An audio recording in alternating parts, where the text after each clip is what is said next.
Hello बच्चों, welcome back to my YouTube channel Maths Plaza. तो बच्चों, आज मैं इस वीडियो में क्लास 8 साइंस चैप्टर 1 जिसका नाम है फसल उत्पादन एवं प्रबंधन, इस चैप्टर का इससे पहले 2 लेक्चर अपलोड हो चुका है और यह आज लेक्चर तीसरा है। यदि आप लोग उसको नहीं देखे हैं एक बार पहले देखिएगा तो ये समझ में आएगा। इसमें हम लोग समझते हैं, ठीक ना। पिछले लेक्चर में हमने उर्वरक और खाद के बारे में समझा था कि उर्वरक और खाद में क्या अंतर है, ठीक ना। उसके बाद सिंचाई के बारे में समझे थे कि सिंचाई क्या है। तो केवल समझे थे कि सिंचाई का डेफिनेशन नहीं लिखे थे, हम लोग लिखेंगे सिंचाई क्या है।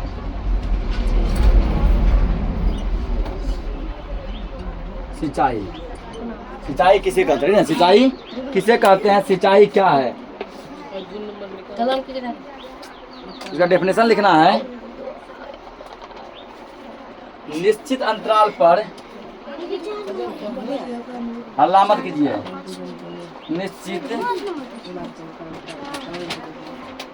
अंतराल पर खेत में जल देना, खेत में जल देना सिंचाई कहलाता है। सिंचाई, हल्ला मत करो, कहलाता है।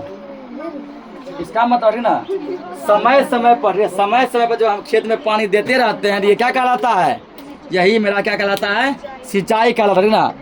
जैसे हमको लगता है कि अब जो खेत में पानी देना चाहिए और हम खेत में पानी देते हैं तो वही सिंचाई कहलाता है। और सिंचाई के स्रोत भी हम लोग समझ चुके थे, ठीक ना, किन किन माध्यम सिंचाई करते हैं, जैसे कुआं, जलकूप, तालाब, झील, नदी, बांध, नहर, पोखर, इन सब के माध्यम से हम अपने खेत में क्या करते हैं, सिंचाई करते हैं, ठीक ना। अब जैसे सिंचाई के पारंपरिक स्रोत, तो कुओं, झीलों एवं नहरों में उपलब्ध जल को निकाल कर खेतों तक पहुंचाने के तरीके विभिन्न क्षेत्रों में भिन्न भिन्न होते हैं। कुआं से, झील से, नहर से, तालाब से, पोखर से, इन सब से पानी निकाल कर हम लोग खेतों तक कैसे पहुंचाएंगे, अलग अलग जगह पर इसका जो है ना, ठीक ना, उपाय भी क्या होता है, अलग अलग होता है। मवेशी अथवा मजदूर इन विधियों में इस्तेमाल किए जाते हैं।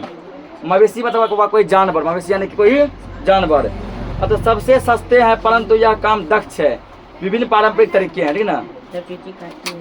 पहला क्या होता है, मोट यानी घिरनी, घिरनी का उपयोग करके हम लोग क्या करते हैं, पानी को बाहर निकालते खेत में पटाते हैं। दूसरा क्या है, चेन पंप का उपयोग करके हम लोग क्या करते हैं, पानी को निकालते हैं नहर सबसे और क्या करते हैं, खेतों में देते हैं।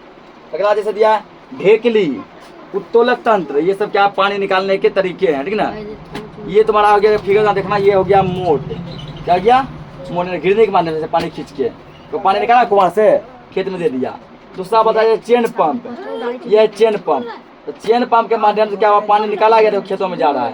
तीसरा ढेकली, हल्ला मत कीजिए, ये ढेकली विधि से पानी निकाला गया खेतों में दिया गया, ठीक ना। और ये है जानवर सब की विधि के तरीके से।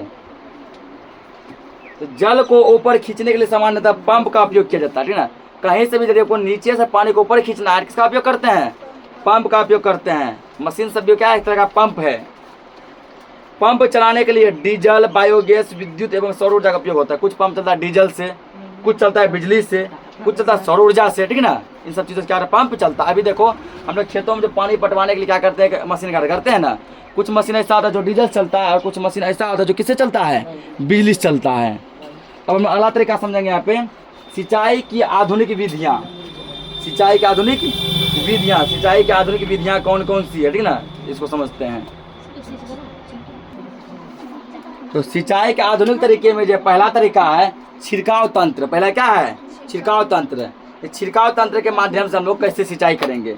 इस विधि का उपयोग असमतल भूमि के लिए किया जाता है जहाँ पर जल कम मात्रा में उपलब्ध हो। असमतल मतलब हुआ जहाँ का भूमि बराबर नहीं है, जहाँ भूमि बराबर है। असमतल कहीं ऊपर खाबर ऊपर नीचे करके, ठीक ना, भूमि बराबर नहीं है। ऐसे भूमि में हम लोग क्या करते हैं, छिड़काव विधि से करते हैं, क्योंकि इसमें पानी क्या लगता है, कम लगता है। इस विधि में पानी क्या लगता है, कम।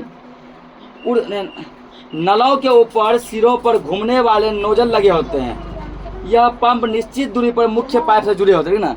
नल जो होता है पाइप में कहता है एक नोजल लगा होता है जो क्या होता है कि एक जो निश्चित दूरी पे होता है कि जितना दूरी की पूरा खेत में पानी आराम से क्या हो जाए, चला जाए, पूरा खेत में पानी का छिड़काव हो जाए, ऐसे लगा होता है। यह पाइप निश्चित दूरी पे लगे होते हैं। जब पंप की सहायता से जल मुख्य पाइप में भेजा जाता है तो वह घूमने लगता है ना। जैसे क्या होता है, मेन पाइप से पानी भेजते हैं वो जो लगा है नोजल, वो नोजल क्या होने लगता है, घूमने लगता है, इसका घूमने लगता है। इसका छिड़काव पौधे पर इस प्रकार होता है जैसे वर्षा हो रही है ना।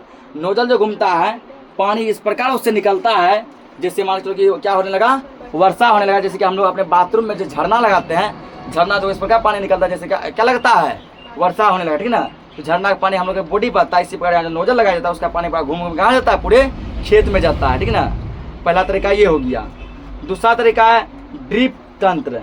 ड्रिप तंत्र इंग्लिश में कहते हैं ड्रिप सिस्टम। इस विधि में जल बूंद बूंद करके सीधे पौधों की जड़ में गिराया जाता है, ठीक ना।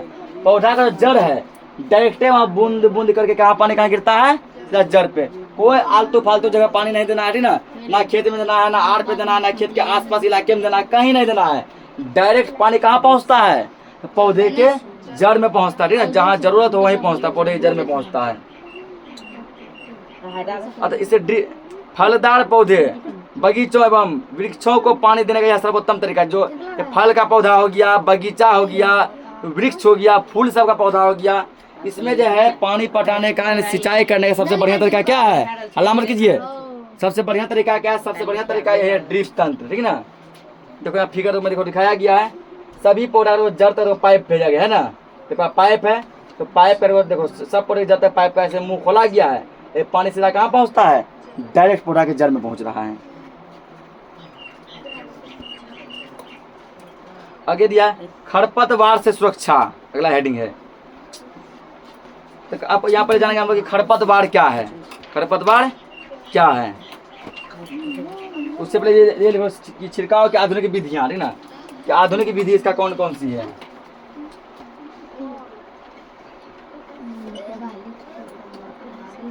सिंचाई की आधुनिक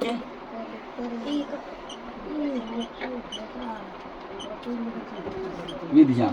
सिंचाई के दो विधि हैं आधुनिक में, कितने हैं, दो। सिंचाई के आधुनिक दो विधि हैं। पहला क्या है, पहला है छिड़काव तंत्र। पहला क्या है,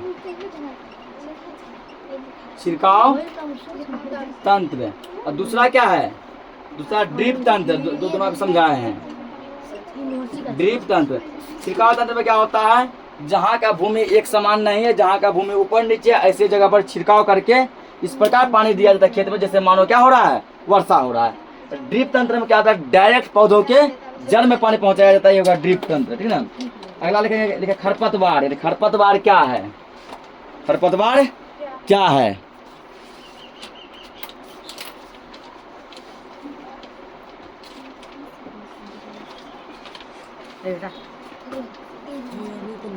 खरपतवार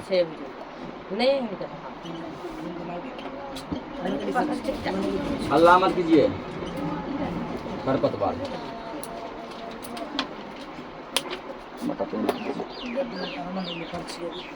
तो खरपतवार क्या है ना, खेत में, पहले इसको लिख लो फिर समझते हैं।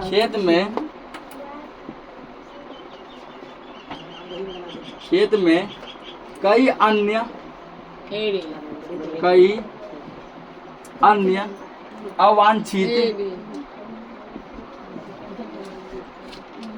अवांछित पौधे प्राकृतिक रूप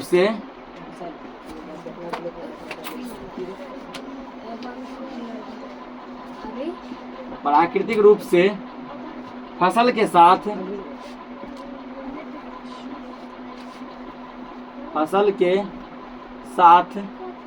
उग जाते हैं।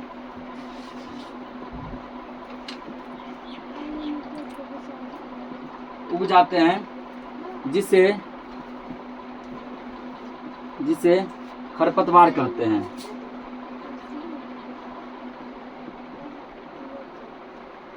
खरपतवार कहते हैं कि भैया है क्या, हम लोग तो कोई भी फसल लगाते हैं, मान लो धान लगाए, गेहूं लगाए, मकई लगाए, ठीक ना, या फिर जो है केला ही लगाए। हम लोग जो फसल लगाते हैं वो तो होता ही है, उसके आसपास क्या रहते हैं, कुछ ऐसे छोटे छोटे पौधे उग जाते हैं जिसका हमको कोई ज़रूरत नहीं होता है, ना होता है, अपने आप उगता है। मान लो केला है, केला के जड़ में देखो घास उग गया, कुछ और ऐसा पौधा जिसको हम पहचानते नहीं रहे हैं, कुछ और वो सब पौधा उग गया जिसका हमको कोई भी ज़रूरत नहीं, ऐसा होता है ना। तो किसी भी खेत में जाओ, ठीक ना, किसी भी खेत में जाओ, चाहे कोई भी चीज़ का फसल हो, तो जो फसल हम लोग लगाते हैं वो तो फसल होता ही है, उस फसल के साथ क्या आता है, छोटे छोटे जो ना कई ऐसे पौधे उग जाते हैं जिसका हमको कोई ज़रूरत नहीं है, वही क्या कहलाता है, वही कहता है खरपतवार। वही दिया यहाँ, खेत में कई अन्य अवांछित पौधे प्राकृतिक रूप से मतलब अपने आप उग जाते, अवांछित मतलब जो हम नहीं चाहते हैं, यही क्या कहलाता है, खरपतवार कहलाता है। नोट करो इसको। अब मान के चलो ना खरपतवार क्या हुआ, खरपतवार जो है हमारे पूरे खेत में फैल गया ना, उससे क्या होगा, फसल पर भी कुछ न कुछ प्रभाव पड़ता है। हमें क्या करना पड़ेगा, उस खरपतवार को, जो कि अवांछित पदार्थ उग गए, जो पौधे उगे हैं जिसका कोई जरूरत नहीं है, उसको हटाना पड़ेगा। क्या करना पड़ेगा, हटाना पड़ेगा। कैसे हटाएंगे, तो खरपतवार हटाने को निराई कहते हैं। खरपतवार हटाने की जो प्रक्रिया है, जो प्रोसेस है, वो क्या कहलाता है, निराई कहलाता है। निराई आवश्यक है क्योंकि खरपतवार जल, पोषक जगह और प्रकाश की स्पर्धा पर फसल की वृद्धि पर प्रभाव डालते हैं। कहता है अगर खरपतवार को नहीं हटाया जाए तो जो जल मान लो हम पौधा में सिंचाई के लिए करेंगे, ठीक ना, वो जो उसके द्वारा क्या कर लिया जाएगा, सोख लिया जाएगा। जो प्रकाश है, सूर्य की रोशनी हमारे फसल पड़ेगा, उसके द्वारा क्या किया जाएगा, ग्रहण किया जाएगा, हमारे पौधे को चारों तरफ से मान लो घेर लिया जाएगा, ठीक ना। तो ऐसे कंडीशन में क्या किया जाता है, खरपतवार का जी खत्म करना जरूरी है। कुछ खरपतवार कटाई में भी बाधा डालते हैं। जब फसल को काटते हैं, मतलब हम फसल काटते हैं, कुछ जो खरपतवार जो बड़ा हो गया वो रुकावट डालता है ना, मतलब फसल काट रहे हैं इतना बड़ा वो है, रुकावट डालेगा। तो मनुष्य एवं पशुओं के लिए विषैले हो सकते हैं। कुछ ऐसे खर सब, ठीक ना, जो हम मनुष्य के लिए, जीव जंतु के लिए, पशु पक्षी के लिए कैसा हो सकता है, विषैला हो सकता है, ठीक ना। अगर मान चलो जानवर सब खा लेगा, चरने यदि आएगा, हो सकता है उसका जान भी जा सकता है। तो खरपतवार को हटाने एवं उसकी वृद्धि को नियंत्रित करने के लिए किसान विभिन्न तरीके अपनाता है, ठीक ना। किसान को पता रहता है कि हम खरपतवार को कैसे हटाएंगे, वो अलग अलग तरीकों के माध्यम से क्या करते हैं, खरपतवार को हटाते हैं, ठीक ना। रसायनों के उपयोग से भी खरपतवार नियंत्रण, जैसे कि देखिए देखा होगा तो नोट ना कि क्या करता है आदमी, किसान सब क्या करता है, अपने पीछे टैंक लगा लेता है, पूरा खेत में छिड़काव करता है ना। वो छिड़काव जो इसलिए नहीं करता है कि उसमें खाद मिला है, वो छिड़काव इसलिए नहीं करता है कि पौधा में सिंचाई के पानी मिल जाए, वो छिड़काव इसलिए करता है कि खेतों में जो खरपतवार जो उग गए हैं, जो पौधे का हमको जरूरत ही नहीं है लेकिन वो उग गए हैं, उस छिड़काव में थे ना ऐसा रसायन मिला होता है, ऐसा पदार्थ मिला होता है, ऐसा केमिकल मिला होता है, जिस केमिकल्स के माध्यम से वो जो आलतू फालतू जो पौधे उगे हैं वो क्या हो जाएंगे, सूख जाएंगे, यानी मर जाएंगे, ठीक ना। उसके लिए क्या किया जाता है, छिड़काव किया जाता है। कुछ इस प्रकार सब देखा भी होगा, इससे करता है ना खरपतवार नाशी का छिड़काव, ये सब है। अब देख कटाई, अगला हेडिंग क्या है, कटाई। फसल की कटाई एक महत्वपूर्ण कार्य है। फसल पक जाने के बाद उसे काटना कटाई कहलाता है, ना। फसल कटाई क्या सबसे महत्वपूर्ण कार्य, कब काटते हैं, जब हमारा फसल पूरा पक के क्या हो जाता है, तैयार हो जाता है, तो उस कंडीशन में फसल को काट लेते हैं, और काटना ही क्या कहलाता है, कटाई कहलाता है। कटाई के दौरान या तो पौधे को खींच कर उखाड़ दिया जाता है, या तो उसको जड़ से काट दिया जाता है, ठीक ना। या तो पौधा पूरा उखाड़ लो, या जैसे यहाँ तक है, जड़ से क्या करेंगे, उसको काट लेंगे। हमारे देश में द्रांची की सहायता से हाथ द्वारा कटाई की जाती है। ये द्रांची, इसके माध्यम से भी कटाई होता है ना। कि अब जो क्या करने लगा, अब ये सब कटाई मशीनों के माध्यम से करने लगा, इससे कुछ इस प्रकार से कटाई होने लगा। अगला हेडिंग दिया जैसे कि भंडारण। अगला क्या दिया है, भंडारण, जमा। उत्पाद का भंडारण एक महत्वपूर्ण कार्य है। यदि फसल के दानों को अधिक समय तक रखना हो तो उन्हें नमी, कीट, चूहों एवं सूक्ष्म जीवों से सुरक्षित रखना पड़ेगा।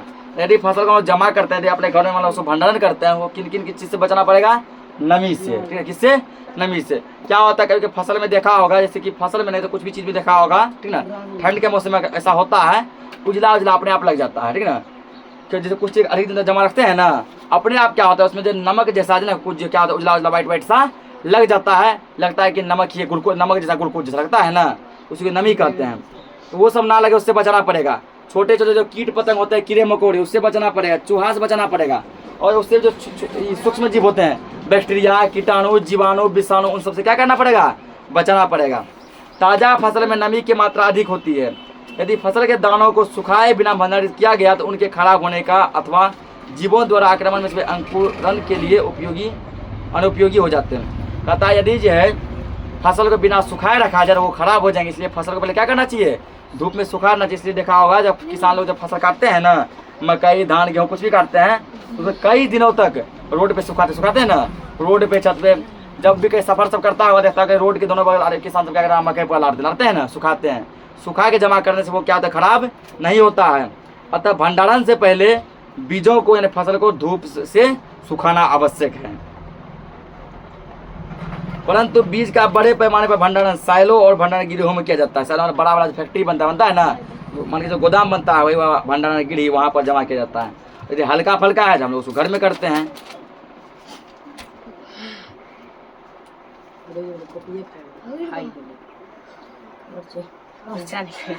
ठीक है, तो भंडारण इसका क्या था, ये जो लास्ट टॉपिक था, इसी के साथ ये चैप्टर खत्म हो गया। ठीक है ना,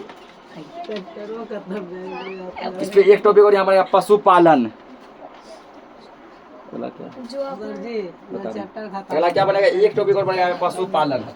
जो विलियन के लाल भूरे रंग को गायब कर दे का अम्ल है। क्या बार-बार मंगा रहल छी एक इनका पशुपालन। हल्ला मत करो, ये लास्ट टॉपिक है। नाम से पता चला पशु या जानवर पालन यानी कि पालना। जानवरों को पालना है क्या कहलाएगा, पशुपालन कहलाएगा। ठीक है ना, इसको लिखो यहाँ पे। पशुओं को पाल कर भी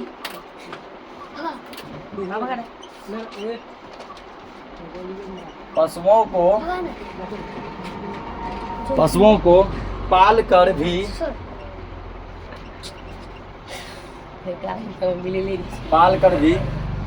खाद्य पदार्थ प्राप्त किया जाता है।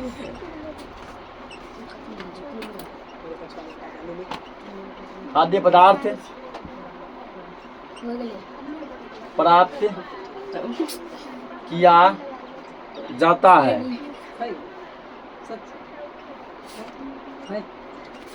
इसे पशुपालन कहते हैं। इसे